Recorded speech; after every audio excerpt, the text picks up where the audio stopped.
ഞങ്ങൾക്ക് വേറൊരു ഇത് ചെയ്തത് എന്താണ്, ഞങ്ങളുടെ ബേബിയുടെ ഹാർട്ട് ബീറ്റ് ഞങ്ങൾക്ക് കേൾപ്പിച്ച് തരും. അപ്പോൾ ഇപ്രാവശ്യം ഞങ്ങളത് സീക്രട്ടായിട്ട് റെക്കോർഡ് ചെയ്തു. നമ്മുടെ നാട്ടിൽ പണ്ട് ഈ വയറ്റാട്ടികൾ ചെയ്യുന്ന പോലെ ഇങ്ങനെ അളവെടുത്ത് നോക്കുന്ന ആ ഒരു മെത്തേഡ് തന്നെ ഇവിടെ ചെയ്യണേ. മെഷർ ചെയ്തപ്പോൾ ഞങ്ങൾക്ക് അതിൽ ചെറിയ ഡിഫറൻസ് ഉണ്ടായിരുന്നു. അതായത് ഞങ്ങൾക്ക് ഇവിടെ അവർ ഒരു സീരിയസ് പ്രശ്നമില്ലാണ്ട് അവരൊരു അപ്പോയിൻമെൻ്റ് ഒന്നും തരില്ല.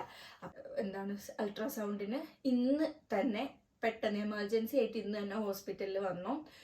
അവരവിടെ അപ്പോയിൻമെൻറ്റ്. നിങ്ങൾ എന്താ ഉദ്ദേശിക്കുന്നത്? എനിക്ക് ഡയബറ്റീസ് ഉണ്ടെന്നാണോ അതോ ഇനി ഉണ്ടാവാൻ സാധ്യത ഉണ്ടെന്നാണോ പറയണേന്ന്. അപ്പോൾ ചേട്ടനെ വിളിച്ചു വരുമ്പോൾ ചേട്ടനും ആകെ ടെൻഷനായി. അപ്പോൾ ഈ പറഞ്ഞ പോലെ വെയിറ്റിൽ ചെറിയൊരു വേരിയേഷൻ ഉണ്ട് എന്ന് അവർ പറഞ്ഞു.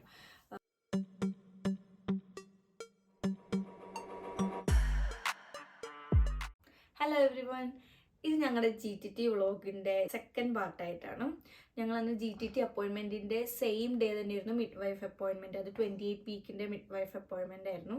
പക്ഷെ നമുക്ക് ജസ്റ്റ് ആ ഒരു അപ്പോയിൻമെൻറ്റ് ടൈം ഭയങ്കര അടുത്തടുത്ത് കിട്ടിയതുകൊണ്ട് ഞങ്ങൾ GTT അപ്പോയിൻമെൻറ്റ് കഴിഞ്ഞ് വേഗം മിഡ് വൈഫിൻ്റെ അടുത്തേക്ക് ഓടുക ചെയ്തത്. കാരണം ചേട്ടന് വർക്കിന് പോകണമായിരുന്നു. അത് തന്നെ ഞങ്ങൾക്ക് അതിൻ്റെ ഇടയിലുള്ള ഒന്നും വീഡിയോ എടുക്കാൻ പറ്റിയില്ല. പിന്നെ ഞങ്ങൾ മിഡ് വൈഫിൻ്റെ അവിടെ പോയി 28 വീക്കിൻ്റെ ഇതിന് അവർ നോർമൽ ചെക്കപ്പ് പോലെ ഹൈറ്റ്, വെയിറ്റ്, പിന്നെ ബ്ലഡ് പ്രഷർ നോക്കും. പിന്നെ ഞങ്ങൾക്ക് വേറൊരു ഇത് ചെയ്തത് എന്താണ്, ഞങ്ങളുടെ ബേബിയുടെ ഹാർട്ട് ബീറ്റ് ഞങ്ങൾക്ക് കേൾപ്പിച്ച് തരും. അത് ഞങ്ങൾക്ക് ഇതുവരെ റെക്കോർഡ് ചെയ്യാൻ പറ്റിയിട്ടില്ല. നമ്മൾ സ്കാനിങ്ങിന് പോകുമ്പോഴും അല്ലാണ്ട് പോകുമ്പോൾ ഒന്നും എവിടെയും ഒരു റെക്കോർഡിങ് അലവ് ചെയ്യാത്തതുകൊണ്ട് നമുക്ക് ഇതുവരെ കിട്ടിയിട്ടില്ല. അപ്പോൾ ഇപ്രാവശ്യം ഞങ്ങളത് സീക്രട്ടായിട്ട് റെക്കോർഡ് ചെയ്തു. അപ്പോൾ നമ്മുടെ 28 വീക്ക് മിഡ് വൈഫ് അപ്പോയിൻമെൻറ്റിലാണ് അവർ ഫസ്റ്റായിട്ട്, കാരണം ഇവിടെ 5th മന്ത് കഴിഞ്ഞ് കഴിഞ്ഞാൽ പിന്നെ സ്കാനിങ് ഇല്ല. അത് പിന്നെ അത് 9th മന്തിൽ ഞാൻ എൻ്റെ 20 വീക്ക് സ്കാൻ കഴിഞ്ഞപ്പോൾ അവരോട് ചോദിച്ചു ഇനി സ്കാൻ വല്ലതും ഉണ്ടോയെന്ന്. അപ്പോൾ അവർ പറഞ്ഞത് 9th മന്തിൽ വേണമെങ്കിൽ നോക്കാം എന്നാണ് പറഞ്ഞത്. അപ്പോൾ അല്ലാണ്ട് ഇവിടെ അവർ സ്കാനിങ് ഒന്നും കൊടുക്കാറില്ല. അപ്പോൾ ഇവിടെ അവർ ചെയ്യണത് എന്താണെന്ന് വെച്ചാൽ നമ്മുടെ നാട്ടിൽ പണ്ട് ഈ വയറ്റാട്ടികൾ ചെയ്യുന്ന പോലെ ഇങ്ങനെ അളവെടുത്ത് നോക്കുന്ന ആ ഒരു മെത്തേഡ് തന്നെ ഇവിടെ ചെയ്യണേ. അപ്പോൾ അത് സ്റ്റാർട്ട് ചെയ്യുന്നത് 28 വീക്കിലാണ്. അവർ ഫണ്ടൽ ഹൈറ്റ് മെഷർ ചെയ്യുക എന്ന് പറയും. മെഷർ ചെയ്ത് നോക്കുമ്പോൾ നമ്മൾ എത്ര വീക്ക് പ്രഗ്നൻസി ആണോ അത്രയും ആയിരിക്കും ആ മെഷർമെൻറ്റ് വരിക. അപ്പോൾ 28 വീക്കിന് പോകുമ്പോൾ മെഷർമെൻറ്റ് 28 ആണ് വരേണ്ടത്. അപ്പോൾ ഞങ്ങളന്ന് ആദ്യത്തെ ഇതാണല്ലോ എന്നൊക്കെ പറഞ്ഞ് ഞങ്ങൾ വേഗം ഓടി കുറച്ചാണ് അങ്ങ് അവിടെ എത്തിയത്. എത്തിക്കഴിഞ്ഞ് അവർ ബാക്കിയെല്ലാം നോർമലായിരുന്നു. ഹാർട്ട് ബീറ്റും കാര്യങ്ങളൊക്കെ നോക്കി എല്ലാം ഇതായിരുന്നു. പിന്നെ അവർ പെൽവിക് ഫ്ലോർ എക്സസൈസ് ചെയ്യാനായിട്ട് റെക്കമെൻഡ് ചെയ്യും. അതിനിങ്ങനെ ഓരോ ആപ്പൊക്കെ അവർ സജസ്റ്റ് ചെയ്ത് പറയും. പിന്നെ നമ്മുടെ ഫീഡിങ്ങിനെ കുറിച്ച് അവർ ഫീഡിങ് അഡ്വൈസ് തരും. ബ്രസ്റ്റ് ഫീഡിങ്ങിനെ നമ്മളോട് അത് ചെയ്യുന്നുണ്ടോ എന്ന് ചോദിക്കും. അതായത് ബ്രസ്റ്റ് ഫീഡിങ് മാൻഡേറ്ററി അല്ല. അപ്പം നമുക്ക് ഇൻട്രസ്റ്റ് ഉണ്ടോ എന്ന് ചോദിക്കും. നമ്മൾ എന്താണ് ഓപ്റ്റ് ചെയ്യുന്ന ഫീഡിങ് ഇത്. അപ്പം ഞാൻ പറഞ്ഞു ബ്രസ്റ്റ് ഫീഡിങ് തന്നെയാണ്. അപ്പോൾ അവർ അതിന് നമുക്കൊരു അവരുടെ ഒരു ക്ലാസ് പോലെ ബ്രസ്റ്റ് ഫീഡിങ് ക്ലാസ് ഒക്കെ ഉണ്ട്. പിന്നെ നമുക്ക് എന്താ പറയുക, ഈ ബ്രസ്റ്റ് മിൽക്ക് കൊളസ്ട്രം നമുക്ക് സ്റ്റോർ ചെയ്ത് വെക്കാനുള്ള അതിൻ്റെ ഇൻസ്ട്രക്ഷൻസ് ഒക്കെ തരും. അതിൻ്റെ ഒരു കിറ്റൊക്കെ ഉണ്ട്, കൊളസ്ട്രംസ് ഈ സ്റ്റോർ ചെയ്യുന്ന സിറിഞ്ച് അങ്ങനെയൊക്കെ പറഞ്ഞിട്ട്. അപ്പോൾ അങ്ങനെ കുറേ അഡ്വൈസും കാര്യങ്ങളൊക്കെ തരും. അത് കഴിഞ്ഞ് ഇത് മെഷർ ചെയ്തു, അതായത് ഫണ്ടൽ ഹൈറ്റ് മെഷർ ചെയ്തപ്പോൾ ഞങ്ങൾക്ക് അതിൽ ചെറിയ ഡിഫറൻസ് ഉണ്ടായിരുന്നു. അതായത് ഞങ്ങൾക്ക് 28 വരുന്നതിന് പകരം ഞങ്ങൾക്ക് 25 ഉണ്ടായിരുന്നുള്ളൂ. അപ്പോൾ അവരത് പെട്ടെന്ന് നോട്ട് ചെയ്ത് വെച്ചു. നമുക്ക് ആദ്യം പറയുമ്പോൾ ഒന്നും മനസ്സിലാവില്ല. അത് കഴിഞ്ഞപ്പോൾ അവർ പറഞ്ഞു ഇങ്ങനെ ചെറിയൊരു ഡിഫറൻസ് ഉണ്ട്, അപ്പോൾ അതെന്താണെന്ന് അറിയില്ല, നമുക്കൊരു സ്കാൻ ചെയ്ത് നോക്കണം എന്ന് പറഞ്ഞു. അത് വെയിറ്റ്, അപ്പോൾ ഞാൻ ചോദിച്ചു ഇങ്ങനെ കുട്ടിയുടെ വെയിറ്റ് അറിയാൻ പറ്റുമോ എന്ന് ചോദിച്ചു. അപ്പോൾ അവർ പറഞ്ഞു അതിന് വേണ്ടിയിട്ട് സ്കാൻ ചെയ്ത് നോക്കാമെന്ന് പറഞ്ഞു.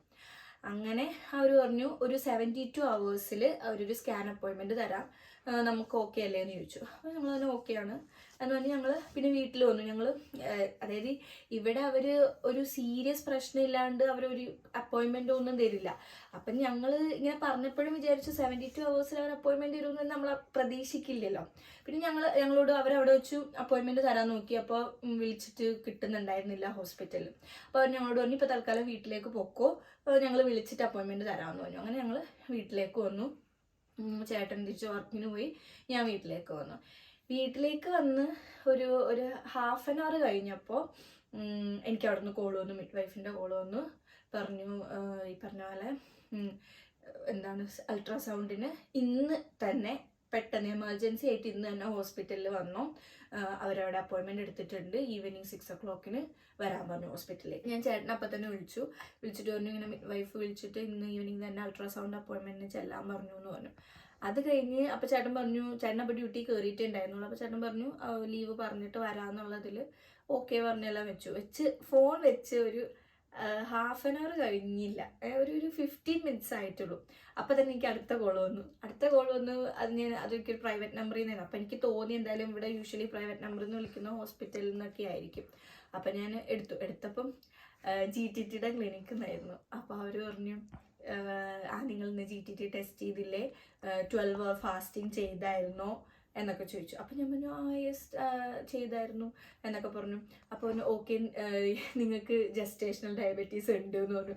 അപ്പോൾ എനിക്ക് പെട്ടെന്ന് എന്താണെന്ന് കിട്ടണുണ്ടായില്ല. അപ്പം ഞാൻ പിന്നെ എടുത്തു ചോദിച്ചു, ലൈക്ക് നിങ്ങൾ എന്താ ഉദ്ദേശിക്കുന്നത്, എനിക്ക് ഡയബറ്റീസ് ഉണ്ടെന്നാണോ അതോ ഇനി ഉണ്ടാവാൻ സാധ്യത ഉണ്ടെന്നാണോ പറയണേന്ന് ചോദിച്ചു. അപ്പോൾ പറഞ്ഞു no, you have gestational diabetes എന്ന് പറഞ്ഞു. അപ്പം അവരെനിക്ക് തൃപ്തിയായി, എല്ലാമായി. ഇപ്പം മിഡ് വൈഫിൻ്റെ അടുത്ത് പോയിട്ട് അതൊരു ഇതായിട്ട് നിൽക്കുമായിരുന്നു. അപ്പോഴേക്കും അടുത്ത GTTന്നും ഡയബറ്റീസും കൂടി ഉണ്ടാവാനുണ്ടായിരുന്നുള്ളൂ, അതും കിട്ടി. അപ്പോൾ അവർ പറഞ്ഞു അവർ കുറച്ച് ഇങ്ങനെ കാര്യങ്ങൾ പറഞ്ഞു. ഇനിയിപ്പോൾ നിങ്ങൾക്കൊരു ഡയറ്റീഷ്യൻ ഉണ്ടാവും, പിന്നെ അപ്പോയിൻമെൻറ്റ്സ് അല്ലാണ്ട് ആൻറ്റിനേറ്റൽ അപ്പോയിൻമെൻറ്റ്സ് ഉണ്ടാവും, ഗ്ലൂക്കോസ് മോണിറ്റർ ചെയ്യണം. അതിന് അവർ നമുക്ക് ഗ്ലൂക്കോമീറ്റർ തരും, ഹോസ്പിറ്റലിൽ നിന്ന് നമുക്ക് അതിനുള്ള ഒരു ബാഗായിട്ട് തരും.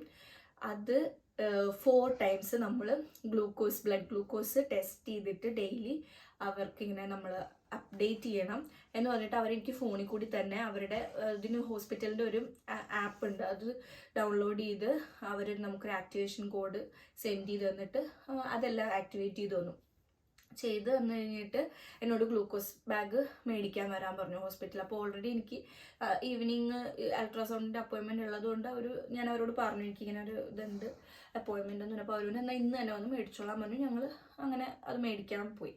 പക്ഷേ ഞങ്ങളവിടെ എത്തിയപ്പോൾ ആക്ച്വലി ഈ ഗ്ലൂക്കോസ് ബാഗ് മേടിക്കുന്ന ക്ലിനിക്ക് ക്ലോസ് ആയിരുന്നു. അപ്പോൾ ഞങ്ങൾക്ക് നമ്മൾ ഗ്ലൂക്കോസ് ബാഗ് കളക്ട് ചെയ്യണം എന്നുള്ളത് കൊണ്ട് തന്നെ അവരെന്നോട് പറഞ്ഞിട്ടുണ്ടായിരുന്നു കുറച്ച് നേരത്തെ ചെല്ലാൻ. അങ്ങനെ അപ്പോൾ ചേട്ടൻ അവിടെ നിന്ന് ഇറങ്ങാൻ പറ്റാത്ത കാരണം ഞാൻ എൻ്റെ ഫ്രണ്ടിനെയും കൂട്ടിയിട്ടാണ് പോയത്. പിന്നെ അത് കഴിഞ്ഞ് ചേട്ടൻ ഡയറക്റ്റ് ഹോസ്പിറ്റലിലേക്കാണ് വന്നത്. അപ്പം ഞങ്ങൾ അവിടെ എത്തി ബാഗ് കളക്ട് ചെയ്യാം എന്നുള്ള പ്ലാനിലായിരുന്നു. പക്ഷെ അവിടെ ഒന്നും നടന്നില്ല, ക്ലിനിക്ക് ക്ലോസ് ആയത് കാരണം. പിന്നെ അത് കഴിഞ്ഞ് ഞങ്ങൾ നേരെ അൾട്രാസൗണ്ട് ചെയ്യേണ്ട ഡിപ്പാർട്ട്മെൻറ്റിലേക്ക് പോയി, ഡേ അസസ്മെൻറ്റ് യൂണിറ്റിലായിരുന്നു.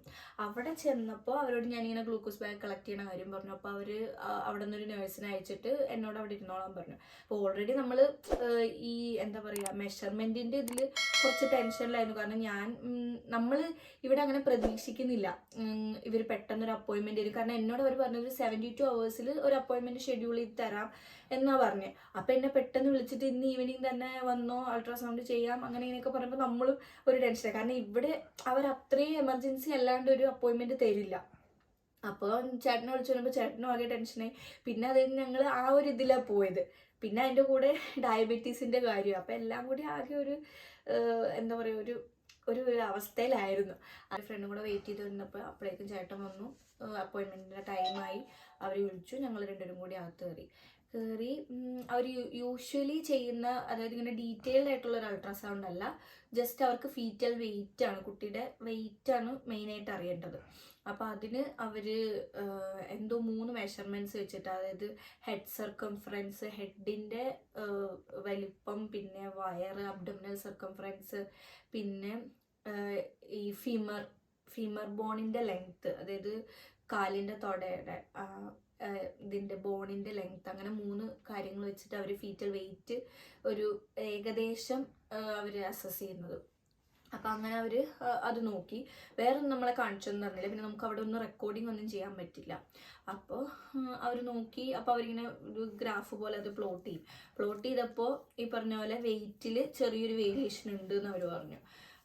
മേ ബി ഡയബറ്റീസിൻ്റെ ഇതുകൊണ്ടും എന്താണെന്ന് അറിയില്ല, എന്താ റീസൺ എന്ന് അവർ പറഞ്ഞില്ല. അപ്പോൾ അവർ പറഞ്ഞു ഇങ്ങനെ വേരിയേഷൻ ഉള്ളതുകൊണ്ട് തന്നെ ഇനി ഒരു 2 weeks കഴിഞ്ഞ് ഒന്നും കൂടി അൾട്രാസൗണ്ട് ചെയ്യണം. അപ്പോൾ ഇങ്ങനെ മോണിറ്റർ ചെയ്ത് പോകണം, എന്തോ അതിൻ്റേതായിട്ടുള്ള സ്റ്റെപ്പ് ഫോളോ അപ്പ് ചെയ്ത് പോകണം എന്ന് പറഞ്ഞു. അങ്ങനെ അവർ അപ്പം തന്നെ ഞങ്ങൾക്ക് 2 weeks കഴിഞ്ഞിട്ടുള്ള അടുത്ത അൾട്രാസൗണ്ടിൻ്റെ അപ്പോയിൻമെൻറ്റ്. അൾട്രാസൗണ്ട് അപ്പോയിൻമെൻറ്റ് കഴിഞ്ഞ് എത്തിക്കഴിഞ്ഞ് പിന്നെ അന്ന് ഞങ്ങൾക്ക് ഗ്ലൂക്കോസ് ബാഗ് എന്തായാലും കളക്ട് ചെയ്യാൻ പറ്റിയില്ല. അപ്പോൾ പിന്നെ കുറച്ച് ഞങ്ങൾ 2 ദിവസം ഗ്യാപ്പ് എടുത്തു. അപ്പോഴേക്കും പക്ഷേ അവർ അവിടെ നിന്ന് മെസ്സേജൊക്കെ വന്നു, നിങ്ങളിങ്ങനെ ഇത് കളക്ട് ചെയ്തിട്ടില്ല, ഡിലേ വരുത്തരുത്, ഞങ്ങൾക്ക് റിസൾട്ട്സ് ഒന്നും ഞങ്ങൾക്ക് കിട്ടിയില്ല എന്ന് നോട്ടിഫിക്കേഷൻ വന്നു എന്നൊക്കെ പറഞ്ഞിട്ട് ഡയബറ്റിക് മിഡ് വൈഫ് ടീം എന്ന് പറഞ്ഞിട്ട് അവിടെ നിന്ന് എനിക്ക് മെസ്സേജ് വന്നു. പിന്നെ അവരെനിക്കൊരു ഡയറ്റീഷ്യനെ അലോട്ട് ചെയ്തിട്ടുണ്ട്. അപ്പോൾ ആളുമായിട്ടുള്ള അപ്പോയിൻമെൻറ്റ് ഷെഡ്യൂൾ ചെയ്തിട്ടുള്ള അതിൻ്റെ അപ്പോയിൻമെൻറ്റ് ഡീറ്റെയിൽസും കാര്യങ്ങളൊക്കെ വന്നു. അപ്പോൾ ഞങ്ങൾ എന്നാൽ പിന്നെ അപ്പം തന്നെ തന്നെ പോയി മേടിക്കാമെന്ന്. അപ്പോൾ ഇപ്പോൾ 2 ദിവസമായി. അപ്പോൾ ഞങ്ങൾ ഇന്നാണ് പോയിട്ട് ഗ്ലൂക്കോസ് ബാഗ് മേടിച്ചത്.